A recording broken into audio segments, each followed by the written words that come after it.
ask those who believe in Holocaust to express their own views, you know. What we see here in response to the conference which was held in Iran is not something usual, you know.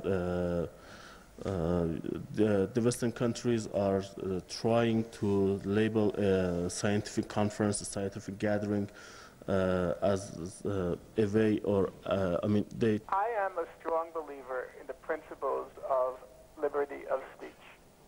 We have no disagreement about that. As far as I'm concerned, the Flat Earth Society has every right to organize societies, organize conferences, organize meetings, publish books, publish conference papers. No problem. But there is a difference between kitchen table talk and a scholarly conference. If you're going to have a scholarly conference on a serious topic, then you invite those people who have made serious scholarly contributions to the subject. And I think that's where we differ. Had it been clear to me... Everyone was invited. That there had been, excuse me? I didn't hear that. Everyone was invited. Anyone who wanted... Invite, let's start with basics. The world's leading authority in the Nazi Holocaust in the Western world is Raoul Hilberg. Was he invited?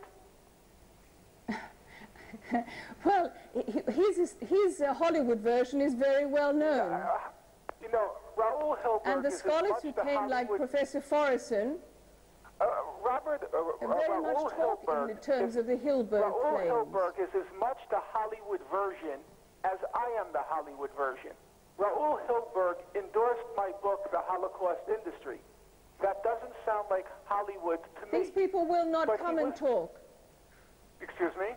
They refuse debate, don't you know? They refuse debate. I'm not so sure about that because I asked at the beginning, oh, you can who be. did you invite? Everybody. Everybody who wanted to come was invited. No, I don't think that's accurate. There was a call for papers, 800 people. Dr. Finkelstein, definitely I could tell you that even believers in Holocaust and people thinking that 6 million people were killed were invited. They obviously turned down the invitation. So I don't understand. Look, I'm trying to be respectful. You yourself. And everybody knows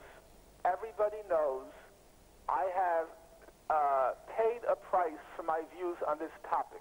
That's right. But this is why we respect you. There are bottom lines of discussion of some topics in my view.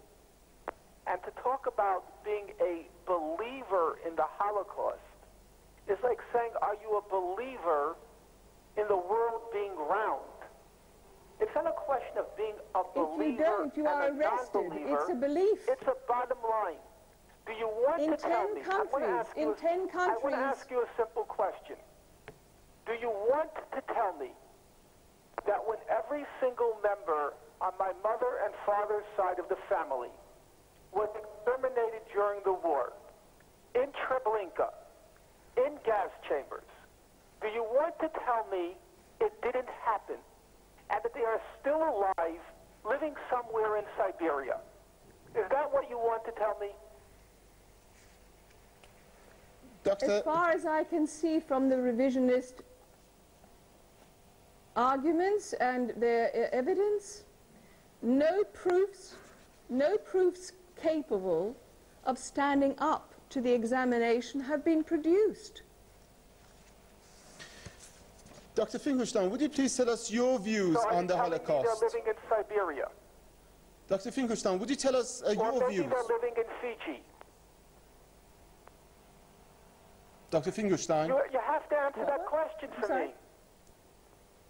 I didn't hear the question, I'm sorry. I said, then where are they? Are they in Fiji? Well, a lot of people think they're living under altered names in Israel because the demographics after 3 years after they're supposed to have been perished during the war, they not only have enough people to people an entirely new state, And 3 years after that, they also have a weapons of mass destruction program at the end of the 1940s, and they also emigrated all over the world. So there's something very suspicious Okay, so you think about this my mother and concept father's of family are this all still eliminating. alive and are changed their names and they live in Israel. Do you also believe in the Easter Bunny? Dr. I'm Finkelstein. sorry, that's the level you're arguing at. Okay, Dr. Finkelstein, please. You're making, I don't care about what you're saying. It doesn't hurt me. It doesn't bother me. Okay, fine. It's not intended to hurt you. It's not a personal issue. It's a scientific examination. You bring it to a personal issue. Okay, Dr. Finkelstein, you haven't been invited to this program to be embarrassed on a political roundtable. Okay, would you please tell us, Dr. Finkelstein, would you please tell us your views regarding the Holocaust? There are certain, let's start from the basics. Very briefly, please. Okay, I'll be brief, I promise you. The basics are, there is no question that during World War II, between 5 and 6 million Jews were systematically, methodically exterminated in assembly line fashion by the Nazi regime. Right. That's the bottom line. Okay. After that bottom line, it happens that there is lots of room for honest disagreement and debate. For example, let's take a basic question. Right. Why did the Nazis do it? Why? Do you know what? There's all sorts of debate and dispute about the why.